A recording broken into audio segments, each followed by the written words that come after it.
Ladies and gentlemen, we will now reconvene our August the 20th City Council meeting.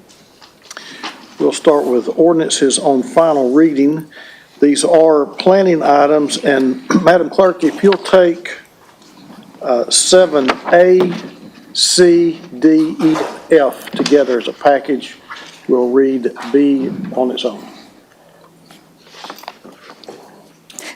That was item A, C, D, E, F. Yes, ma'am. All right. Item A, an ordinance to amend Chattanooga City Code, Part 2, Chapter 38 zoning ordinance so as to rezone property located at 1547 Mercer Street and an unaddressed property in the 1500 block of Mercer Street from M1 manufacturing zone to R1 residential zone subject to certain conditions. Item C, an ordinance to amend Chattanooga City Code, Part 2, Chapter 38 zoning ordinance so as to rezone property located at 7518 Standard Gap Road from M3 warehouse and wholesale zone to RTZ residential townhouse zero lot line zone, subject to certain conditions. Item D, an ordinance to amend Chattanooga City Code Part 2, Chapter 38 zoning ordinance so as to rezone properties located at 600 West Main Street and 1601 Reggie White Boulevard from UIX4 urban industrial mixed-use zone to DCX8 and DCX20 downtown commercial mixed-use zone. Item E, an ordinance to amend Chattanooga City Code Part 2, Chapter 38 zoning ordinance so as to rezone part of a property located at 1916 Central Avenue from M1 manufacturing zone to UGC urban general commercial zone subject to certain conditions. Item F, an ordinance to amend Chattanooga City Code Part 2, Chapter 38 zoning ordinance so as to rezone part of a property located at 2099 East Main Street from R4 special zone to R1 residential zone and R1 residential zone to UGC urban general commercial zone subject to certain conditions. Council, what's your pleasure? Move to approve. Second. All right, we have a motion on the floor to approve items 7A, C, D, E, and F with a proper second. Are there any questions or comments before we vote? All in favor, aye. Aye. Any opposed, no. So moved. Now, Madam Clerk, 7B, please. An ordinance to amend Chattanooga City Code Part 2, Chapter 38 zoning ordinance so as to rezone property located at 6664 Sand Switch Road from R1 residential zone to R5 residential zone. Councilman Smith? Council Manager, Hughes disabled, sir. Thank you. It As is. mentioned earlier, I would like to move to refer this for 1 week. There's some additional questions that came up since first reading, and I just want to get clarification. So move to defer till the second. All right, we have a motion on the floor. I'm sorry? Yeah, it's disabled from there, because you're on, but Madam IT, can you straighten this out? Okay. Councilman Smith, try your button again. It just says Q is currently disabled. Oh. So all of their pads say Q is disabled. Of course, we've started this conversation in the middle of a motion and a second, so let's go ahead and get this vote out of the way. We do have a motion on the floor to defer until August the 27th with a proper second. With any questions or comments before we vote? All in favor, aye. Aye. Any opposed, no. Motion carries. Thank you. Madam IT, we still, looks like the pads, all the Q, it says Q is currently disabled. Mine is open for whatever reason. You can make all the motions. I thought you could re-enable it from, can you not re-enable it? Nope, it's not.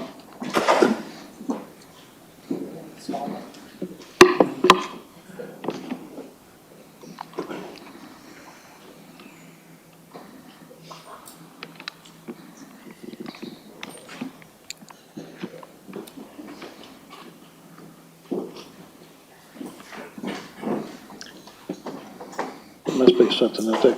I noticed it happened when we were in Public Works Committee. Hester's I don't know what fault. I Councilman knew Hester it. did to it, but Fingers pointing at Hester. Good job. he tore it up and it can't be fixed. Yeah, big number. All right, we'll try to work through this. Let's just speak loudly, okay? Yeah. Did it before we had the system, sir. We can still make it work. don't have it.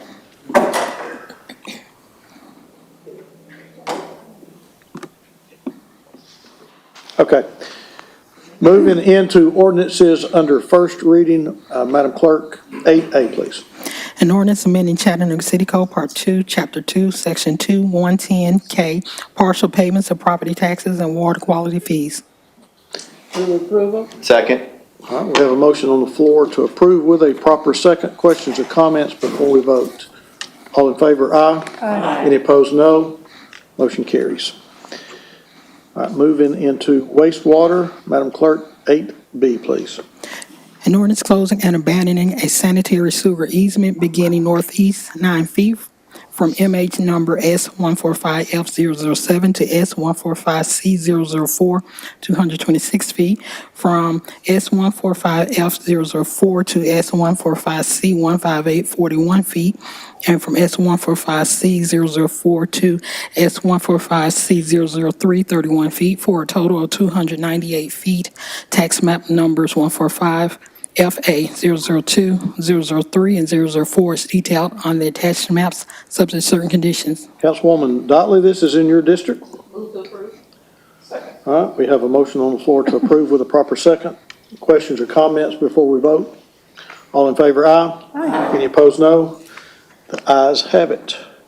Moving now into planning, Madam Clerk, 8C, the alternate version.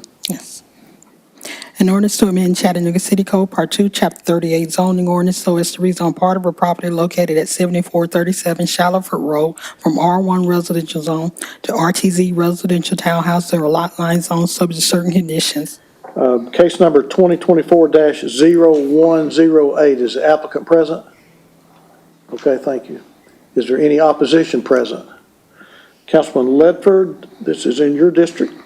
Yes, sir. Mr. Attorney, do you have the correct map attached? Yes, sir, and one condition on the property, correct, ma'am. The condition for me, please. The condition is no residential structures shall be constructed on the north side of the creek, and that map has now been changed. Thank you very much. Move to Yes, approve, Mr. Chair. All right, we have a motion on the floor to approve with a proper second. Are there any questions or comments before we vote? All in favor, aye. Aye. Any opposed, no. So moved. Thank you. So council, apparently the buttons are working. It just, Yeah. oh, so they've got it working. Turned on. Working They got now. it, they've got it back on there. Okay, great. All right, moving now to 8D, Madam Clerk. An ordinance to amend Chattanooga City Code, Part 2, Chapter 38, zoning ordinance so as to rezone property located at 2400 Chamberlain Avenue from R2 residential zone to UGC urban general commercial zone, subject to certain conditions. Case 2024-0118, is the applicant present? All right, thank you. Is there any opposition present? Okay, Councilwoman Coonrod, this is your district. Would you like a presentation? All right, Karen?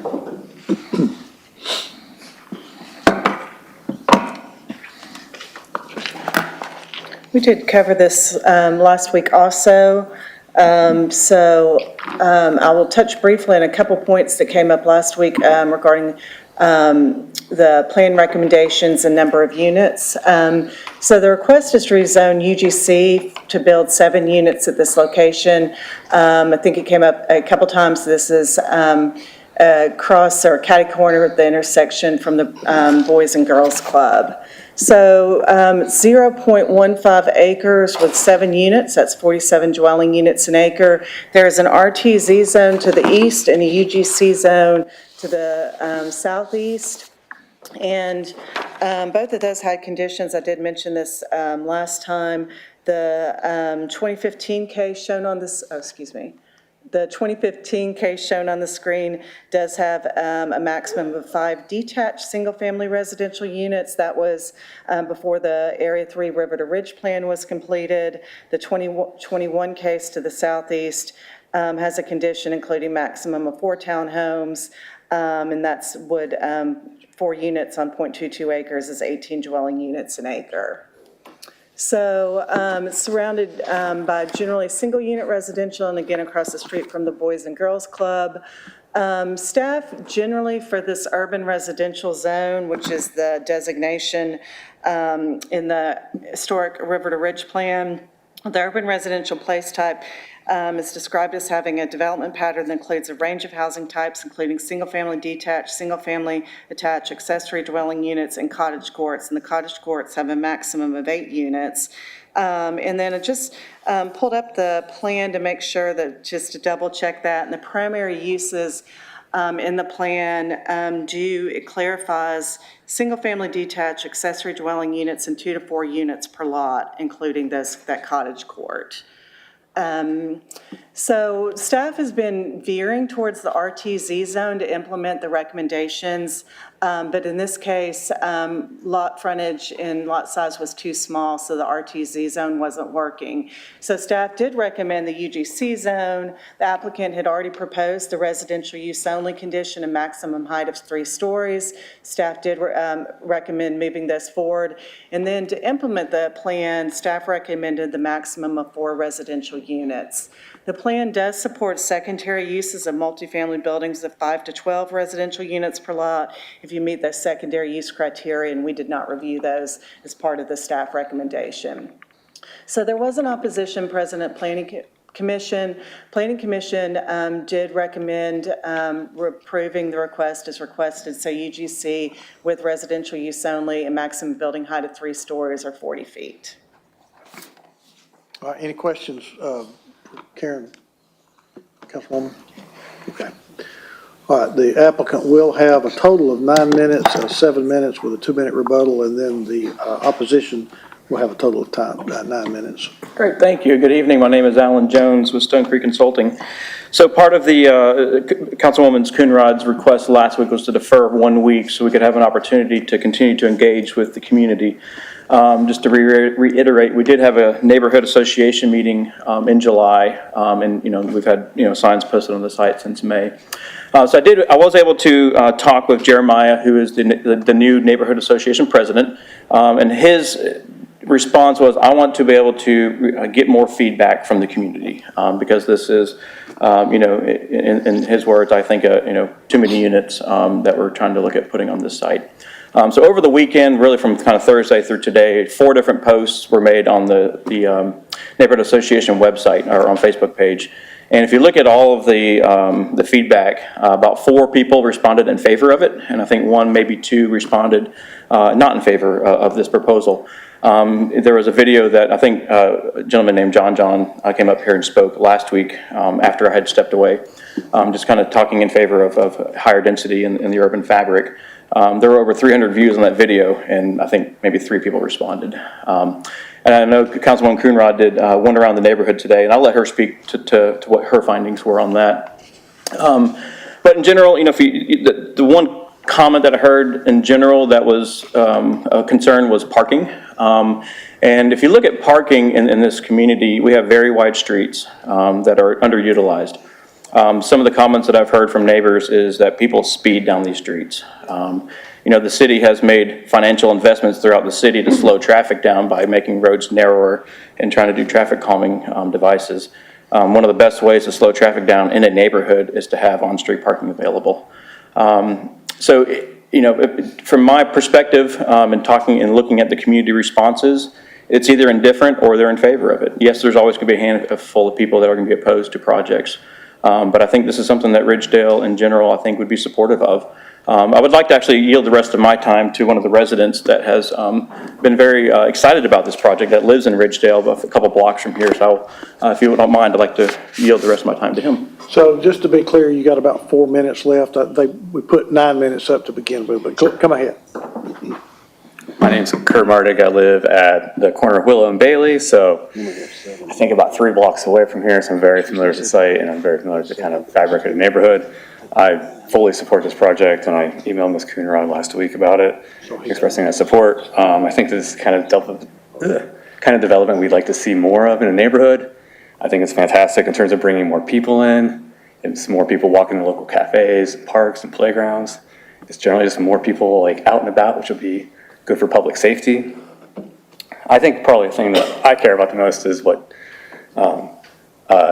was just being talked about in terms of the parking, is that it's going to slow traffic down, and I think that that's a really big public safety issue there. I'm walking my daughter around in a stroller on sidewalks at often doesn't feel safe because people are flying down streets. Just yesterday, someone was going down South Kelly, didn't even stop at Bailey, just shot right across and T-boned an unmarked police car, which is just A, ridiculous, but B, it's just like, well, the streets are so wide and people just go fast. So I think that this would be a good development on so many fronts. And I just think that to the extent that like Ridgedale can adopt these kind of initiatives and these kind of developments, I think it'll make our neighborhood richer and more interesting and better for everybody. Okay. All right, we'll now take the opposition. If anybody would like to speak, you'll have a total of 9 minutes.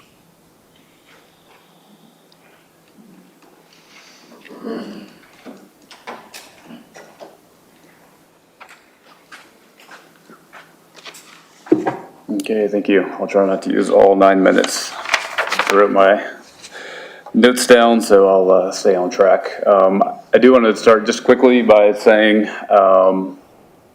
with parking, I understand when neighbors have concerns about parking. Clearly, they want to be able to park in front of their place. I'll never criticize a neighbor for having concerns about that. That is not our major concern at all in Ridgedale. We would like some more structured parking and some more white paint on the roads to help with some of that, but that's not the main concern. So I'll just launch into my prepared statements. I'd like to begin with thanking Councilwoman Coonrod for granting us another week, and the rest of the council members for listening, taking this zoning case seriously. As dull as zoning can seem to most people, I know you all appreciate the seriousness of this process and how transformative a case like this one in particular could impact the Ridgedale community and shape our development for years to come. In 1 week, I've done as much as I can to engage with members of the Ridgedale community, received many inputs via Facebook messages, posts. There were some of those that were mentioned earlier. Calls, texts, I've had in-person meetings. It's been a busy week. I've talked to quite a few people. I think at least one member has written an email in as well. I think many of you received. And that one was in opposition, or at least expressing concerns about that, about this development. So it was good to hear the various perspectives. Surprisingly, there was also no shortage of opinions coming from outside the neighborhood. I do appreciate those thoughts and opinions and development philosophies, and those were noted and taken into consideration as well. The consensus, however, was that there really was no consensus. The one thing that kind of came through in a lot of the responses is that where people were unaware of the proposal and had lots of clarifying questions that they wanted to know about with the implications of this development. And honestly, I pay pretty close attention to these things. I have an interest in zoning cases. I actually did not know about it until right before our July meeting, the Ridgedale meeting. Someone from outside of our neighborhood actually mentioned it to me. During that meeting that was mentioned before in July, there was a presentation given amongst many other present. It was a very busy meeting, but no vote or any kind of motion was taken during that time. And afterwards, I grew increasingly concerned as time went on, and there were no further discussions really happening within the neighborhood about this. That's when I ended up here last week, just to try to pump the brakes a little bit and give us a little bit more time to get some more feedback from the community. I'll mention Ridgedale has a long history of prioritizing housing density and affordability, especially in the last 10 years that I've been involved with the community association. This stands in pretty stark contrast to our peer neighborhoods, Highland Park, Orchard Knob, Glenwoods. If you try tearing down one of their single-family homes to build a complex like this, they will send you packing. I've been a part of those meetings, and they are, they don't agree with these kind of things. So Ridgedale is different. We've preserved our multifamily zoning, R2 to R4. Throughout, if you look at the zoning maps, you will see we don't look like any other neighborhood around us. We have blanket multifamily zoning for all residential parcels throughout the neighborhoods. Therefore, we have a variety of housing types, more than our peer neighborhoods. We've worked with various entities, including CNE, the Ridgedale Mill developers, and a lot of other private developers to build a quite a few different projects throughout the neighborhoods as they make sense. We've pushed back on some, but we've approved at least a version of many of these projects. We pushed back on the idea that one single project will create housing density. We are taking a more systematic approach to that kind of thing in our neighborhoods. We're committed to continuing the conversation around affordability, quality of living in our neighborhoods, and that's why we're here having this conversation now. However, it's become apparent to me, especially in this last week, that Ridgedale needs to have a serious conversation amongst itself. This project asks some big questions of us that we need to give careful consideration to. We need to determine how we want to develop in the coming 10 years. We have a lot of eyes on us now. Many developers are paying attention to what happens here. I know that personally and for a fact. We know that zoning is a big deal. It's indefinite. It's transferable with the sale. We can't take this lightly and hope it goes well. Zoning also works by precedent, as we saw in Mr. Jones' argument last week, pointing to the other UDC on the corner. That's one that we did approve because it was on a commercial corridor, and that's something that we have approved in the past, including two of this developers' current developments that are under construction right now. So we need to determine this is what we want. Maybe it's yes, maybe it's no. Maybe it's yes, but with certain parameters or limitations around it. We just need to have that conversation, to be honest. Given this, my recommendation to the council and to this developer is to withdraw the current zoning requests and resubmit a new request after the new zoning codes come into effect in November. There seems to be some better fitting zoning types that could potentially work with this developer's goals and bring less baggage with it that comes with one size fits all UGC box. This will give all the parties more time to dialogue, come up with a better plan, hopefully with a better toolkit. That's my recommendation for this hearing. Thank you so much. Does anybody have any questions? Councilwoman, any questions? All right, thank you, sir. Thank you.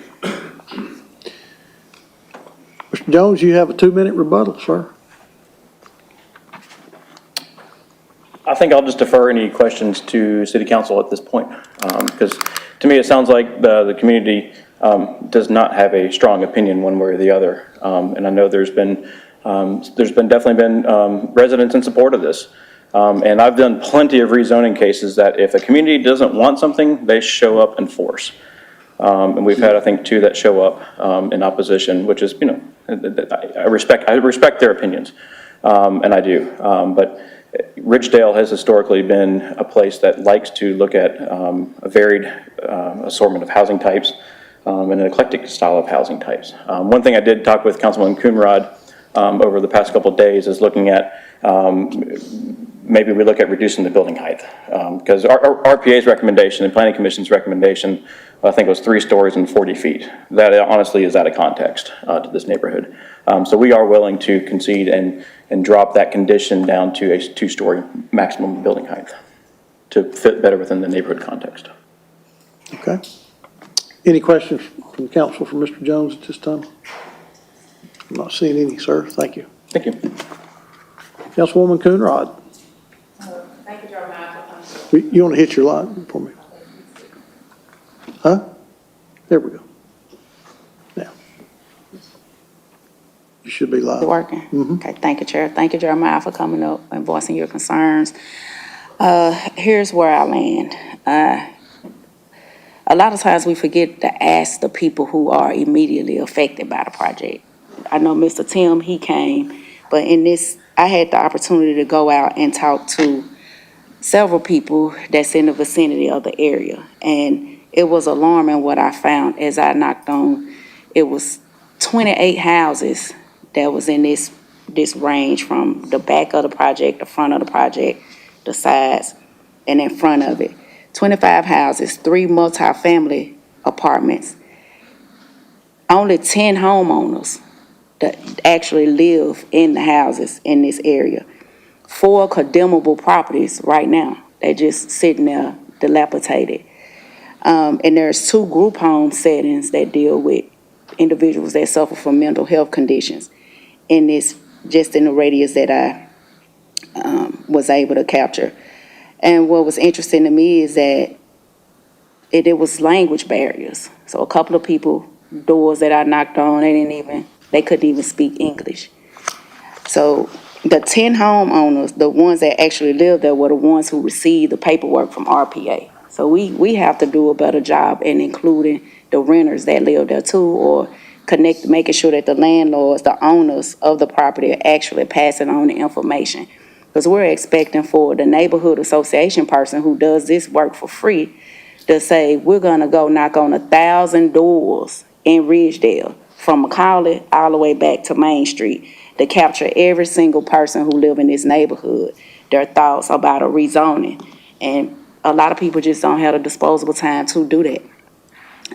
So it's impossible to have 100% participation to say we want to not move something forward because we need to hear the voice of every resident that live in Ridgedale. It would be great if we could do that. It would be great if we said we can't validate a vote unless we get 100% participation from every eligible voter, but we can't. But what the complaints that was to me is that they needed a stop sign because people are speeding. They want speed bumps. They would love for the police officer who lived on Chamberlain and just recently moved to come back and live there because they felt more safe with him being there.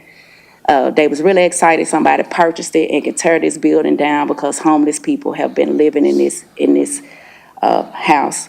And not only that house, they pointed out several other houses, like I said, the others that are condemnable, saying somebody need to purchase that one, somebody need to purchase that one, somebody need to purchase that one. Then I ran into one lady who actually lived in the house at one time, and she shared her story about how she raised her 2 kids in this home. She fell on hard times and she lost the home. And now she's living in one of the multifamily units, the duplex, that's on that very same street. But nobody had went and knocked on their doors to even ask for their input. How did they feel about this development, right? And a lot of times that we get in our own spaces of what we feel like should be happening in the neighborhood when we don't even actually live right in the vicinity of where it's happening at. And economic segregation plays a large role in this community. The radius that I took around knocking on doors and engaging with those individuals collectively with their income is under $150,000 a year. So when we're talking about sustainability for a community, this is what we're talking about. Like, it's transients, it's mostly renters over here, and on that side of Ridgedale, it's really lower income. That's on that side. And on the other end, like, it's thriving, it's engagement happening, but nobody's coming across the street to say, hey, we want to make sure that you included. It's a lot of things that I wish that we could do as far as housing and the regulated, but we, as a city council, we can't because the state say we can't. So those laws and regulations got to be changed from the next level. But what we can do is what we can offer here at this level. And we need housing. We just left a presentation today that said we need 42,000 more units, housing units. That's what we need.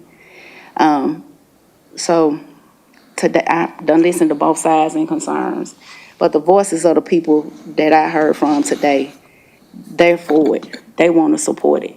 It's only Tim who said, and he's been consistent in showing up since day one with his emails, going to the meetings, and saying the exact same thing. I'm against this from happening because the parking is what he was concerned about. He consistently said that. But I just want to amend it to the max height to 2 stories. Like, all weekend, I've been in contact with the developer about different things, what we could do, what we shouldn't do, how we can make this work. And the reality is it all boils down to we need housing. We need all kinds of housing options that fit everybody. Everybody isn't going to want to live in a single family home people should be able to have a choice of what their home should look like, if they want to purchase a townhome, if they wanted to be like a R1 home, if they want to do a duplex, however, whatever that affordability is to them and what makes them happy to call home, they should be able to do that and should be able to access it. And it's just my personal opinion, we shouldn't hold neighborhoods captive on the lower end, because this is what I often see when it comes to communities that are lower income levels, is that I'm gonna keep that comment to myself. But Chair, I want to amend it for the height to be 2 stories only. Okay, so we need a motion on the I want floor to make to a motion approve first. okay, move to approve. Okay, we have a motion on the floor to approve with a proper second. And I want to amend it to have the max height to be 2 stories. Okay, Mr. Attorney, we're amending for the condition of 2 stories in height. Maximum height. The maximum height. Yes. And we do have a second. Okay, we're voting on the amendment first. All in favor, aye. Aye. Any opposed, no. Motion to amend does carry. Thank you. I'll do another motion. I'm sorry? You want me to do another motion? I want to make a motion to, Need a motion to approve as amended now. to approve it as amended. You got it right. Siri, get it right for me. Okay. Now we have a motion on the floor to approve as amended, and I think we've got a proper second. Any questions or comments before we vote? All in favor, aye. Aye. Any opposed, no. So moved. Thank you. Thank you. Takes us through our ordinances, moving now into resolutions. Madam Clerk, if you would, let's take 9A through D.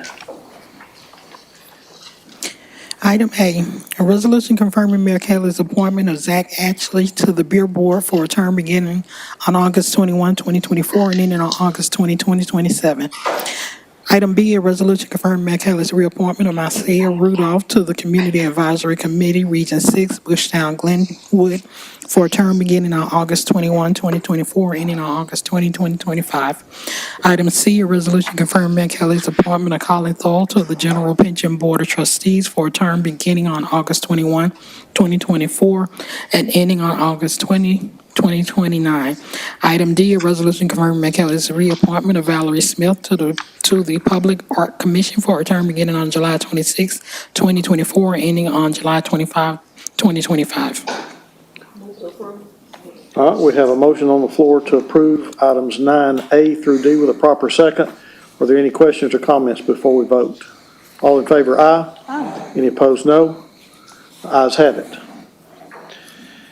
Now, Madam Clerk, moving down into Public Works, with no objection, let's take 9E through L, please.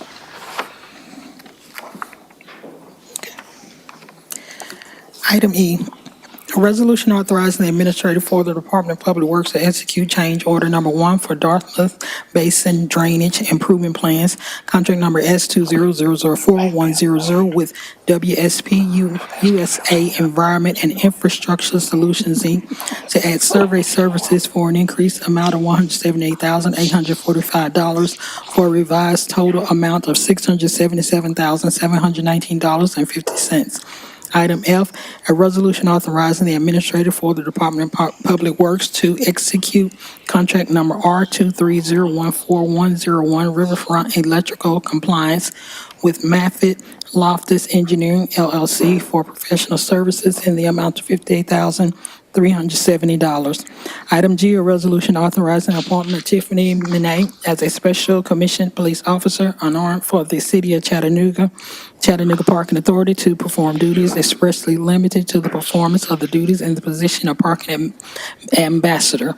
Item H, a resolution confirming the appointment of Bobby Duncan as a special commissioned police officer unarmed for the city of Chattanooga Parking Authority to perform duties expressly limited to the performance of the duties in the position of parking ambassador. Item I, a resolution authorizing the appointment of James Taylor as a special commissioned police officer unarmed for the city of Chattanooga Parking Authority to perform duties expressly limited to the performance of the duties in the position of parking ambassador. Item J, a resolution authorizing the appointment of Peter W. Stewart as a special commissioned police officer unarmed for the city of Chattanooga Department of Public Works to perform duties expressly limited to the performance of the duties in the position of city municipal forester. Item K, a resolution authorizing the appointment of Cassie Klein as a special commission police officer unarmed for the city of Chattanooga Department of Public Works Land Development Office Code Enforcement to perform duties expressly limited to the performance of the duties and the position of the development review planner. Item L, a resolution authorizing the appointment of Akosha Cook as a special commission police officer unarmed for the city of Chattanooga Department of Public Works Land Development Office Code Enforcement to perform duties expressly limited to the performance of the duties in the position of development review planner. Thank you, Madam Clerk. We do have a motion on the floor to approve items 9E through L with a proper second. Are there any questions or comments before we vote? All in favor, aye. Aye. Any opposed, no. Motion carries. I want to back up just a minute to the mayoral appointments. I forgot to ask, are there any, is anyone in attendance that's one of the mayoral appointments that we just voted on? We have any tonight? Okay. All right, thank you. If you are watching online, we do appreciate your commitment to serve. All right, now moving into purchases. Kevin, I think you must be up.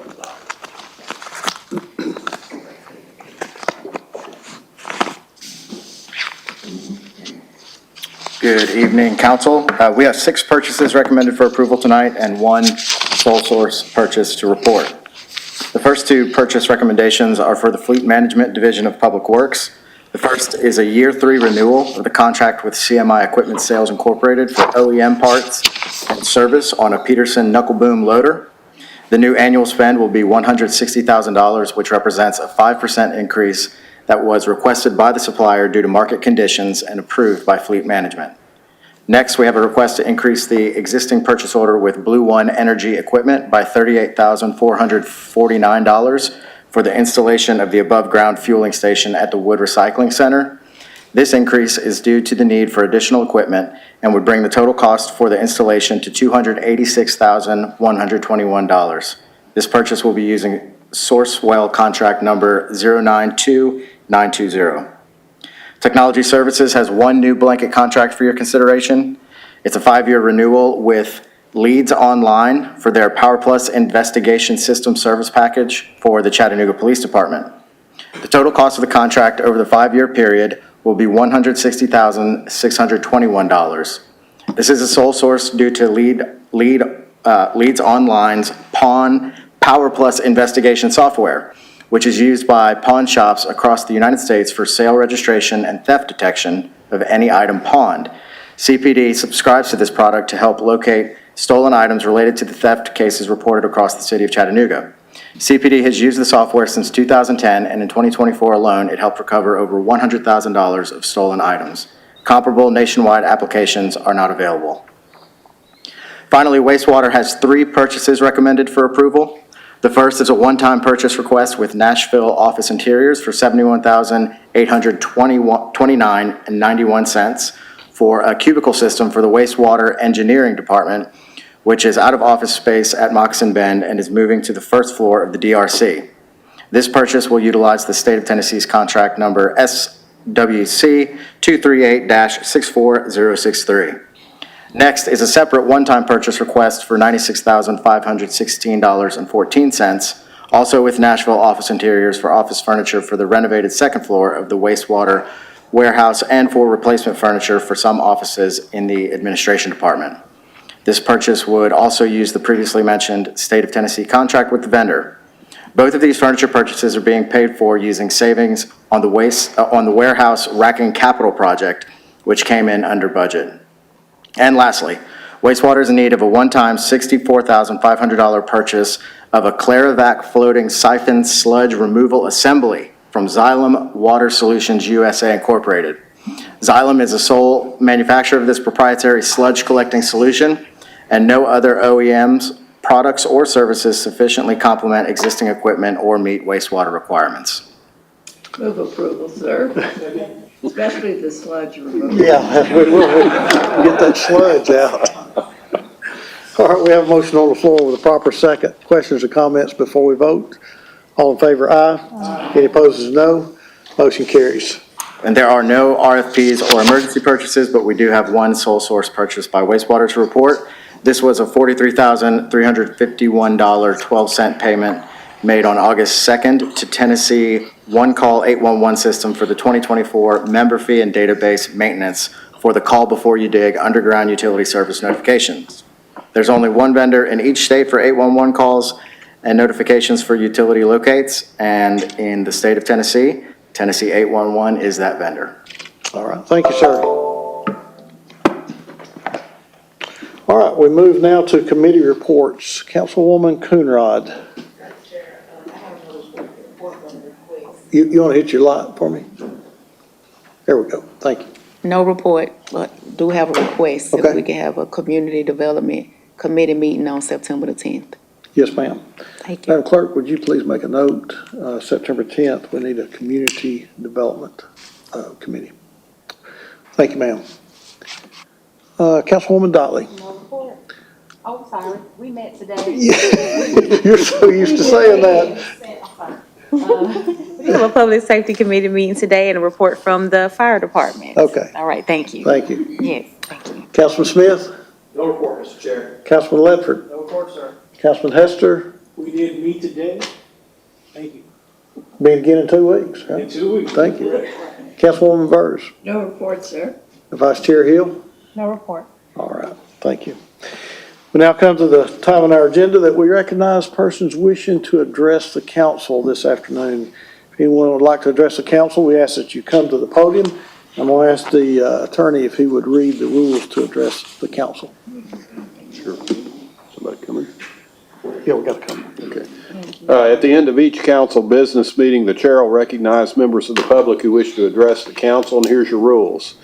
Each speaker wishing to address the council can only be recognized at the microphone up front for that purpose. Can't have more than 3 minutes to speak, and you can address the council only upon matters within their legislative and quasi-judicial authority and not upon matters which are not under their authority or regulated by other governmental bodies or agencies. Don't engage in any vulgar or obscene language, nor use the floor to personally attack or personally denigrate others, and address your comments to the council as a whole and not towards individual council members. And lastly, do not engage in disorderly conduct or disrupting a public meeting, which is prohibited by Tennessee law, and someone commits that offense if a person substantially obstructs or interferes with the meeting by physical action or verbal utterance with the intent to prevent or disrupt a lawful meeting or gathering. Having stated those rules, go right ahead, sir. Let me give everyone peace. My name is Mahmoud Abdullah, member of District 7.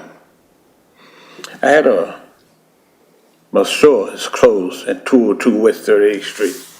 I had many problems that I had. Calling the police, they never did do anything. Nothing. I want all that address. I have checks and things. They never picked up people. I had a house that was burning down. I confronted the mayor. Nothing had been said. I guess because I don't want to go there. I guess because I'm black. This is my council lady. I have checks I'd like to give to them to pick up these people that did wrong. I didn't get no kind of funds that I asked for. Nothing. No type of support. And see, it make me think about, for me anyway, it's like, are we dealing with the days of slavery? I mean, it's like I'm a joke. You know, I try to do good things. So I want to bring all that forward, because somebody getting up on it. Bring all that forward. Have the people picked up or whatever. And I need to address, like I said, about what I need to remodel my business. But I will get with, hopefully, my district lady. So I pray that I'm speaking in respect to the nice councilmen, the nice council ladies. So, thank you. for giving me the opportunity to say something and to meet with people about what I need and what needs to be done. Thank you all so very much. Peace be unto you all of you. Thank you, sir.